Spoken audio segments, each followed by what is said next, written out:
محمد مشاعرك اللطيفة تجعلك بالبشر مالك خليفة، وكملت فيك الأخلاق النظيفة جعلك بخير دايم يا النقية، لك مكانه ولك سمة وقيمة يا أم أحمد سلمتي يا الكريمة، وانت كلمتي بكلمة حكيمة أشهد ما يجي منك الردية، يوسف اليوم يهديك القصيدة يا الغلا جعلك بخير وسعيدة، مع منى زوجته جتك الفريدة يا عساها فدالك يا الوفية، والوفا نهدي أبيات التهاني والتباريك مع أهل الأماني، يا عسى فرحتك طول الزمان وجعلكم دوم في عيشة هنية، بنت شيخ المكارم والشهامة بالمراجل تعلل الزعامة، الكفو فوق بالقمة مقام من رجال الشجاعة والحمية، زوجة اللي على الامجاد ضارب الوفا والكرم والجود داري، في محمد مديحي وافتخاري يوصل على الطموحات القوية،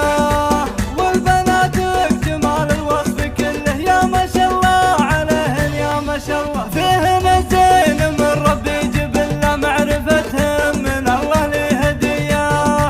من رموز الفخر لبت عتبه الغديفان وفال العز هب، فوق الاخصام والاعداء مصيبه نارهم بالقسا واللي نحيه،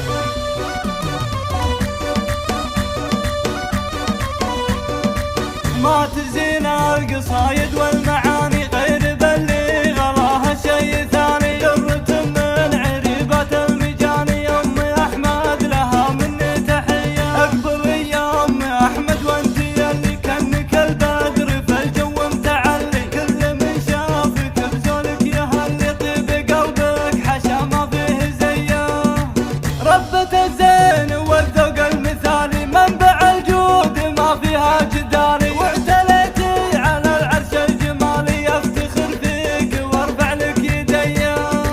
يا أم أحمد مشاعرك اللطيفة تجعلك بالبشر مالك خليفة، وكملت فيك الأخلاق النظيفة جعلك بخير دايم يا النقية، لك مكانه ولك سمة وقيمة يا أم أحمد سلمتي يا الكريمة، وانت كلمتي بكلمة حكيمة أشهد ما يجي منك الردية، يوسف اليوم يهديك القصيدة يا الغلا جعلك بخير وسعيدة،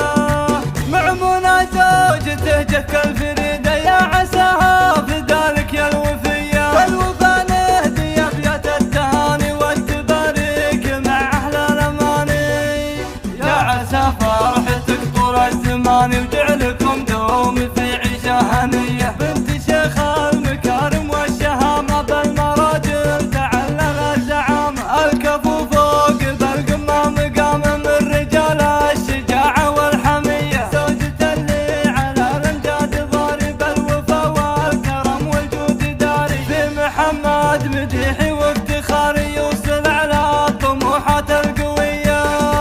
والبناتك جمال الوصف كله يا ما شاء الله عليهن يا ما شاء الله، فيهن زين من ربي جبلة معرفتهم من الله لي هدية، من رموز الفخر لبت عتبه الغديفان وفال العز هب، فوق الاخصام والاعداء مصيبه نارهم بالقسا واللي نحيه، من رموز الفخر لبت عتبه